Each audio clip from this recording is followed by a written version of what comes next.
Well, welcome to the podcast today. My name is Jeff. I'll be your host. And today, as my guest, I have someone who is both a friend of mine, but also a colleague. And Chris Atkins is the owner of One Media and acts as our director and videographer for all of the media that we do in Israel. Chris, welcome to the show. Thank you, and I'm very excited to find out that we're friends. Well, you know, at the beginning we wanted to kind of keep it very businesslike, but gosh, you just you weasel in there, and I just can't help it. I just like you so much. Anyhow, Chris, it's great to have you with us. And, you know, Laura, our producer, and I were talking and thought this would be a neat idea for us to just have you on the show and talk a little bit about some of your experiences. But before we get to that, tell us a little bit about yourself and about your company, about One Media. How did you get into this work that you're doing? Well, you know, getting out of high school and wondering what to do. Growing up in a small town, you know, TV had always fascinated me, and I didn't really know how to go about it. But I got my first camera, started shooting weddings, and you know, it's a great way to pay for the cool cameras. You know, when you're a guy like me who likes cameras and gadgets and stuff like that, finding any way to use them and make enough money with them to pay for themselves is a good thing to do. And so shooting weddings really opened up the doors for a lot of other stuff. You know, eventually I started doing different projects. Every wedding would introduce me to a new potential client. And one wedding in particular that I did at the Crossroads building where 100 Huntley Street is filmed, the photographer recommended that I talk to a studio in Brampton that was doing a show called Life Lessons at the time. They were looking for a studio camera operator, and I thought, yeah, this is great. And I ended up getting the job there, which turned into a bunch of other jobs and eventually led me to Bill Prankard, who I started doing Bill Prankard's daily TV show From the River, and started traveling with him to Russia to document his efforts in Siberia with the natives on the tundra. And then, of course, when I started doing that, then people started finding out that I was a camera guy willing to travel. And next thing I know, I'm in Israel, I'm in Afghanistan and Pakistan, and it just kind of took off from there. Wow, well, that's quite a journey to the point that we are today. You've done a number of shows and shot a number of things in Israel. Tell us about your first trip to Israel. What was that like? In 2005, I was contacted by your predecessor, Joe Amaral, with this very show, with your very organization, First Century Foundations. And Joe was trying to get the TV show off the ground and get First Century Foundations rolling. And so they asked me if I would come along. And so that was my introduction in, I believe it was October of 2005. And that was my very first trip to Israel. And since then, I think up until the whole pandemic thing, I have gone every year from 2005 to up until 2020. Yeah, sometimes multiple times a year, right? Yes, yeah. There have been years where I've gone 6 or 7 times to Israel in 1 year. Wow. Wow. Well, we didn't get to go last year. Did you go last year in 2020? No. I had a number of trips planned. I think 2 or 3 trips with you planned, actually, and then with another group, another television program. And I had one of my own projects that I was hoping to do and to go for that, but all of it, all travel was shut down. Yeah, that's been so unfortunate, but we'll have to kind of roll with it. Hey, listen, what are the things that you like best about traveling to Israel? Is it food? Is it the people? Is it the landscape? Yeah, I mean, all of it. I find that when I'm home and I'm trying to talk to you know, non-religious people about Israel, I find I talk a lot about the food because people don't realize that Israel has amazing food. I don't know that I really have ever been to a bad restaurant in Israel. Whether you're in Tel Aviv or Jerusalem or out the countryside of the Golan Heights or in the Galilee region, the food is always amazing. I think because they have such a big growing season and because they produce so much, it's always fresh. They have, like if you go to Tel Aviv, The restaurants are run by top chefs. I mean, it's just amazing. And also because you have you have Jewish people returning from all corners of the globe and bringing with them the knowledge and expertise of whatever nation and culture that they have been embedded in for the last hundreds or even thousands of years. They're bringing all of this amazing knowledge with them. So the chefs are bringing in all kinds of different flares, different recipes, and bring them all together. So the food, I find, I talk a lot about the food because it really is amazing. I love Canada, but I don't think I've found a restaurant in Canada to compare with anything that I've had in Israel. I love history.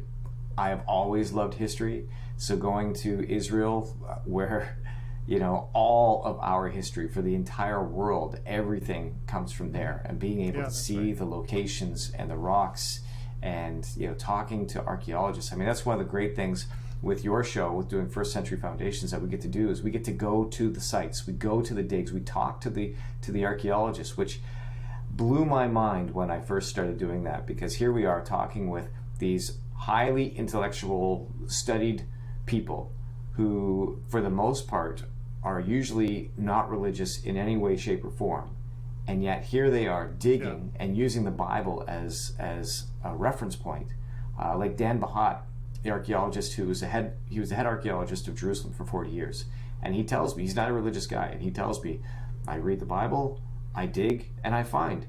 And that was just huge confirmation for me as a believer, when you start to see this stuff and you read about, you read some of the Bible stories, and then you stand there in the spot and you look around and it just makes sense, right? You realize, wow, they really could have walked this is why this happened this way, and it just brings everything to life. Sorry, I'm going to interrupt you there. You mentioned that you're a believer. You've been involved at some level with the church since you were a young person. But the question I want to ask, and you've already alluded a little bit to it, but how has going to Israel and filming these things changed your understanding of the Bible, and how has it enhanced your faith? Well, I think really it's the confirmation. You grow up here in North America, reading the Bible. For me, I became a Christian as a teenager. I grew up in a kind of Christian home. We went to church because that's what we're supposed to do, but you heard the stories in Sunday school because it was part of the Christmas story, whatever, but it didn't really mean much to you, right? And then going and seeing the stuff firsthand and realizing that they're not just stories, that these are real people with actual events, and you can see the remains of a lot of this stuff. Confirmation that it's not just a book of fables, that it's not just a book of I want to say nice stories, but when you read the Bible, they're not nice stories. Not always. So, I think for me, going to Israel and seeing these sites and seeing the remains of the battles and the destruction and the death and the pain and all this kind of stuff that the Bible writes about, that's something that it kind of threw me for a loop too, because growing up as a nominal Christian in North America, you're told the Bible's a love story, the Bible's just a wonderful love book, and then you actually read it and you think, whoa, a tent spike through the guy's head, crucifixions, and the disciples all died horrible deaths. This is yes. But I mean it is a love story, but it's not this fluffy felt board Sunday school story when you truly read it. But then to go there, see the stuff, and see evidence of these people, realize that it is real, that these are real stories, real people. It challenges your faith in a way that I don't think it would be challenged in a good way if you didn't go. Yeah, no, I agree. And, as a pastor, I want to sort of reaffirm for everybody out there that the Bible is a love story, but it's not without its complications. And you bring that out very well in your comments. But, overall, God loves us, and he has an ultimate end that he's bringing us to. But maybe that's a topic for another podcast. Chris, you've had some amazing experiences in Israel, some things that probably for you maybe stand out. What would be one of the most sort of impactful moments that you've experienced there? Where were you, and what was it that made that so impactful to you, so amazing to you?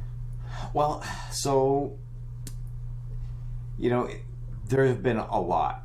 I think every time I go, there's something that I witness, that I see, that impacts my life, and I've not had a bad trip to Israel. There's always something amazing. But I think one of my favorite trips goes back to actually when our friend Laura was studying at Hebrew University, and our friend Joe and I were doing the rebuttal to a documentary that had come out on Discovery Channel, saying that they had found the tomb of Jesus and that they found his bones, and so that Jesus didn't rise from the dead. And that was a really profound trip for me, when I really started to see, kind of the layers of belief, and also, a lot of people trying to do whatever they can to tarnish or bring evidence against the Christian faith. And so just a little bit of backstory, this documentary called The Lost Tomb of Jesus by Simcha Yakovici, who's a nice guy, but he did a documentary with James Cameron, and they claimed that they found the real tomb of Jesus, and that his bones were in this box, in this ossuary.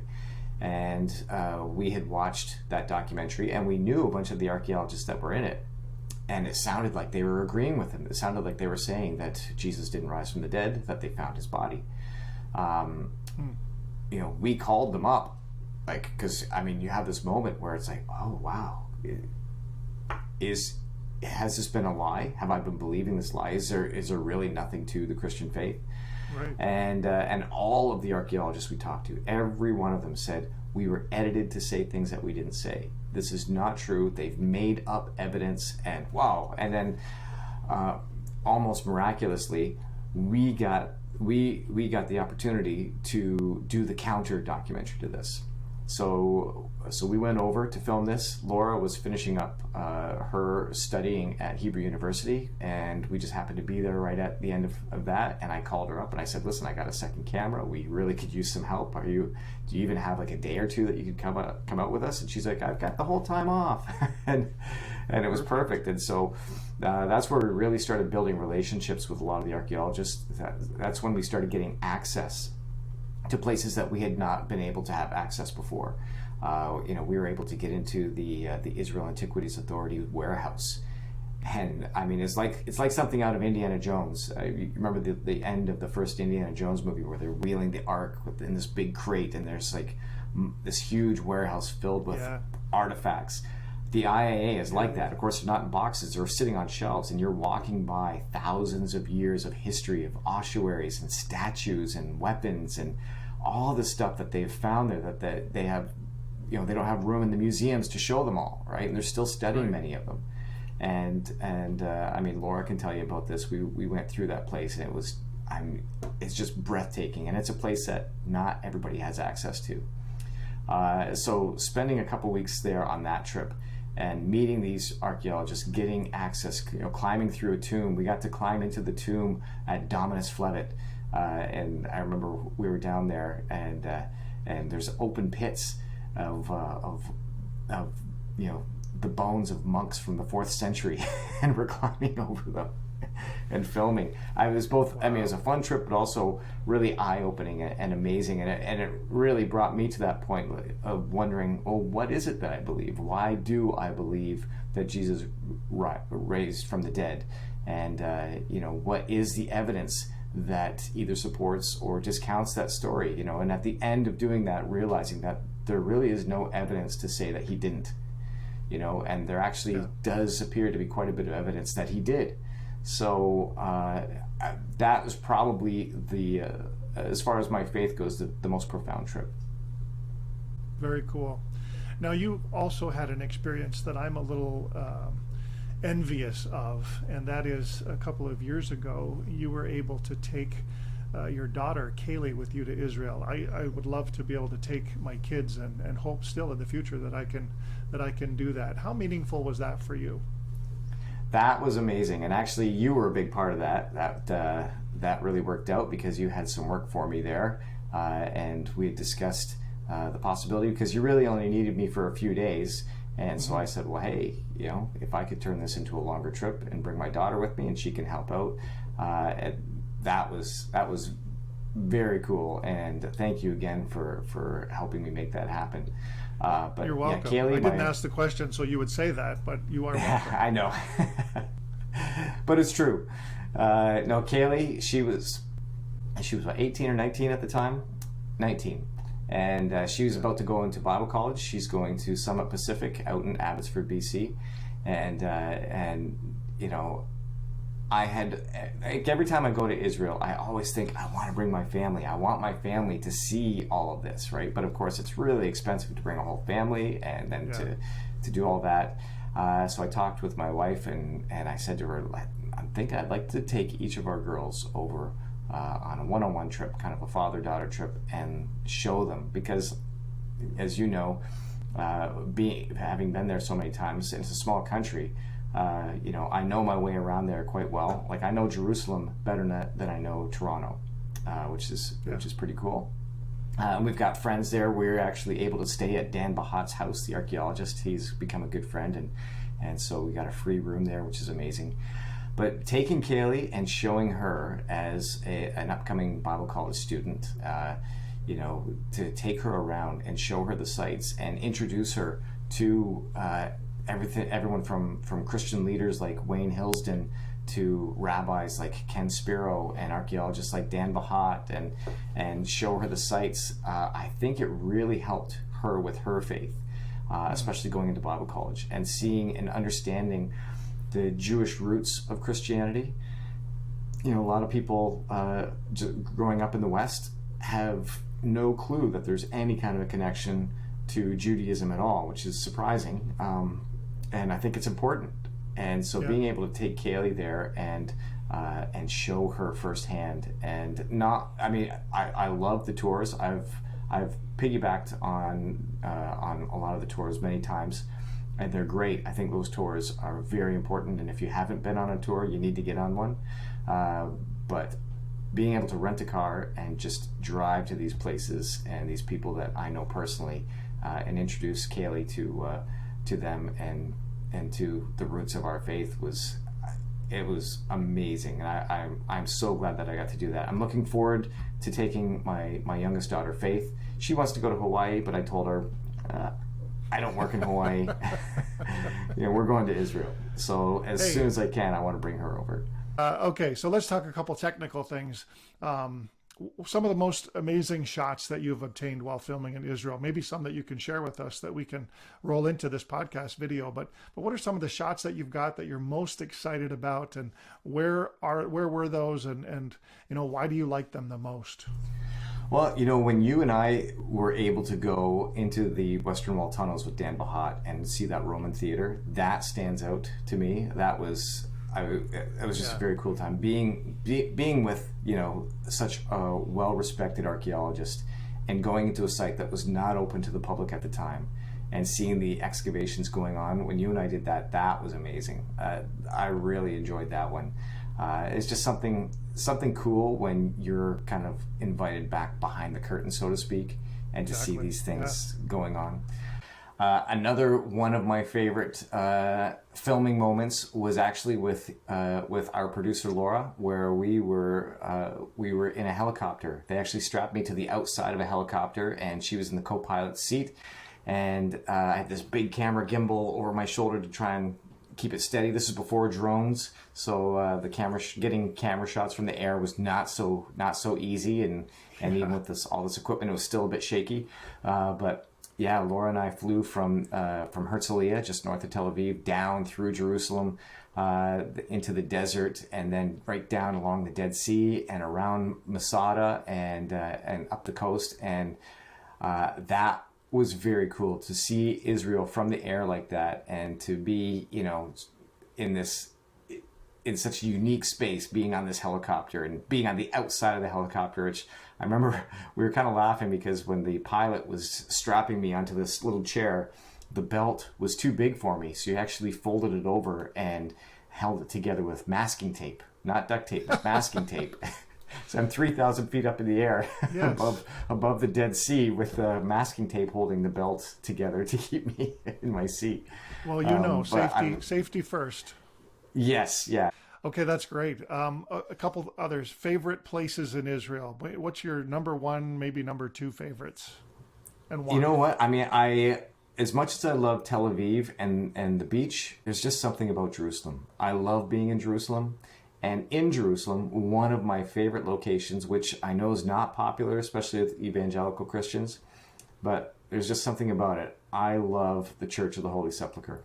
To me, that is a special place. I can't go to Jerusalem without stopping in there. I love seeing those crosses etched into the wall, thinking of the Crusaders and all those pilgrims that came from more than 1,000 years ago. And many of them risked their lives, and many of them died after getting to the Holy Land.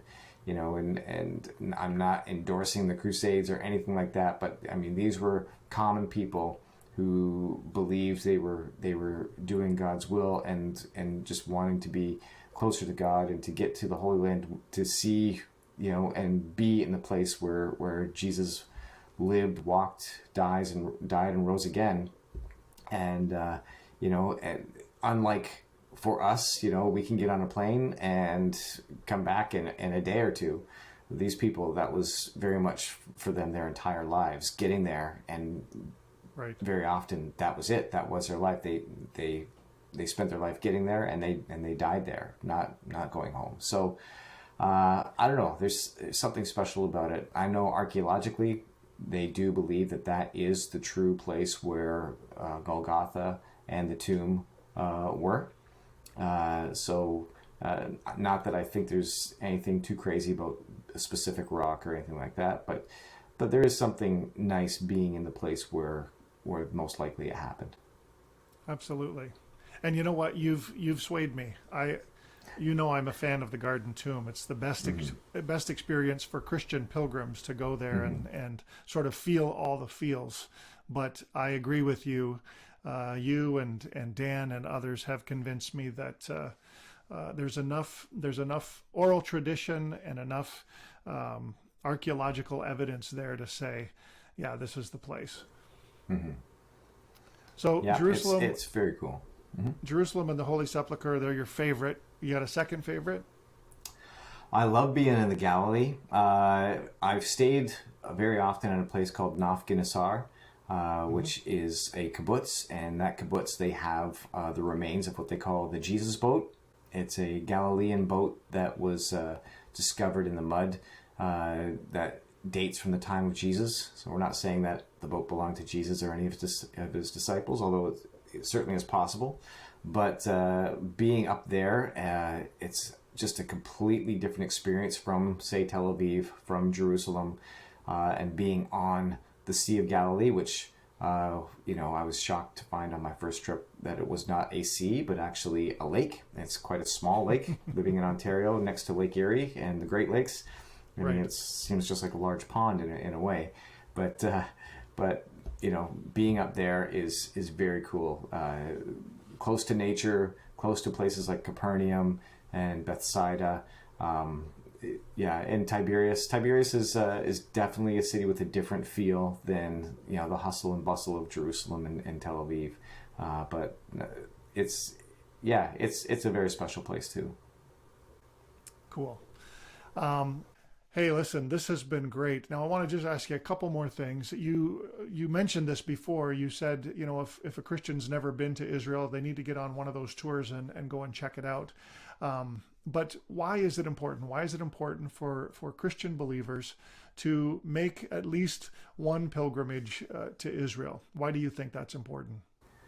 I think for anybody who believes in anything, right? You need to know why you believe it. Don't just accept what somebody has told you. If you're going to believe something and base your life on something, on an ideology, on a religion, on science, no one should just take somebody else's word for it. I firmly believe that any person who believes in anything, they should really research and understand what it is that they are attaching to their faith. What are they putting their faith in?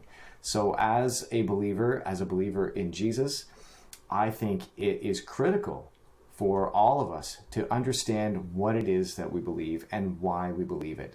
And the first part of that is, deciding, do we believe the Bible? And if so, why? Where did it come from? And although we can listen to all kinds of messages and read all kinds of books about it, Right. I think it's important for every one of us to really understand our faith and dive deep. And one of the best ways to do that is to go to Israel. I think it's, in a sense, it's kind of a fast track. It is, it's a thorough, injection to your faith, because not only do you get to see the land and the hills and the rocks and the stones and the archaeology sites to verify and to back up what we understand and know about the Bible, but then you also get to see the people of the Bible. You get to see the Jewish people. You get to experience a bit of their culture. You get to see them firsthand, where many people in rural areas of Canada and the United States could grow up their whole entire lives and not meet a single Jewish person. Right. Very often, the people that we meet over here are not truly representatives of the people that live in Israel or the people that Jesus lived and was a part of. So I think it's very important for us to see the Jewish culture, experience the Jewish culture, and appreciate the Jewish culture. Because if you don't appreciate the Jewish culture, you don't really appreciate the Bible or Jesus himself. I think that is very important. We need to be aware, and we need to support them. We need to understand where Jesus came from, and he was Jewish. He lived in Israel. And if you don't understand that, if you don't have any experience with that, or have not even made an attempt, then you really don't understand, your Savior, the person that you're following. That's awesome. I agree, and I think one of the other things is that I've never ever read the Bible the same either. The visuals are just so strong, so powerful, and my first trip, I'd always believed these things the Bible said, but there were a couple moments I remember when the guide would say something, and I'd go, like, seriously, like right here, like Jesus, right in this area, and he would say, yeah, absolutely, right here, and those are like amazing sort of light bulb moments. And so I do agree with you. It's a very, very important experience for believers, and it helps to cement your faith in a way like never before. And so so thanks for sharing that. Listen, let's talk about the media for a moment. Okay. The media paints Israel often in a very, very negative light. How do you see Israel in relation to the way the media, puts it out there for us? Are you trying to get me angry now? Are you waiting for my head to explode? You know what? I just, you need to comment on this. Yeah, it is so frustrating. Being somebody who works in the media and knowing how powerful the camera and editing can be, and also how easy it is to manipulate, through editing and through camera work, to change the story, to create a narrative that's not true but that fits whatever your agenda is. It is very frustrating to see the mainstream media constantly bashing Israel, putting up complete lies about Israel and the people of Israel and the whole situation over there. to be honest with you, I've had to stop watching a lot of the news. When I hear Israel come up in the news, sometimes I just have to turn it off because it stresses me out. It gets me angry because I know that a lot of it is not true. That's not to say that Israel doesn't do mistakes, that some people in Israel are bad actors. Of course, every society, every culture has those people, and there are bad Israelis like there are bad Canadians. But for a nation and for a culture, for the most part, they really strive to do what is right and what is kind and what is fair, often, against their own self-interests, which is surprising. That's rare in any culture or nation. Right. But they don't get credit for that. And it's very often used as a whip against them, and people turn it back against them. So, people think of Israel as a nation that's filled with dust, camels, and war. And that's what the news portrays them as. So that's another reason why I encourage people to go and see for themselves, because it is not a nation of dust, camels, and war. There is dust, there are camels, and there are conflicts. Yes. But Israel is, and I would say Israel is probably one of the safest places on the face of the earth. I would not want to hang out in New York City after 10 p.m. I would not want to go to the streets of London, England, or hang out in Paris. All of these places have seen attacks and more attacks. I felt very comfortable taking my daughter over there and being out all night in Jerusalem, and being all over the country. We went right from the north to the south and everywhere in between. And I never had, we were even in the West Bank a few times, and never once did I have a moment where I worried about my safety or my daughter's safety. So I think people need to understand that and realize that. And the best way to do it is to go over and see for yourself. For sure. Well, that's great. Thanks for sharing those thoughts. And I'll ask one more question that obviously I know the answer to, but do you miss it? Do you miss Israel? Yes, it is driving me crazy not being there. Usually I'm there at least 3 or 4 times a year, and having missed all of 2020, I've got really good friends there that I'm just dying to get over and see. I don't know, seeing the sights, the sounds, the smells, I miss it so much. And of course, I miss hanging out with you. Ah, that's so sweet. So sweet.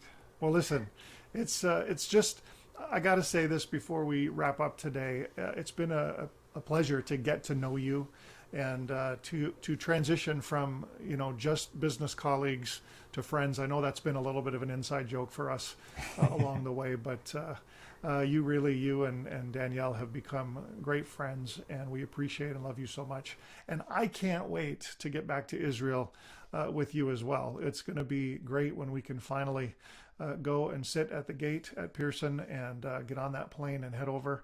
I'm counting the days. We'll be ready when they say it's okay to come.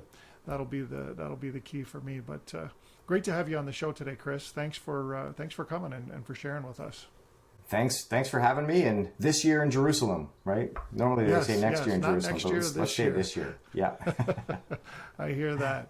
Sounds good, man. We'll do it for sure. Take care. Thanks, Jeff. Well, thank you for tuning in to the podcast today. I hope you enjoyed my talk with Chris Atkins, and I just appreciate Chris so much. He's one of the people that's helped me to bring a lot of perspective to my views on Israel and to the work that we do there.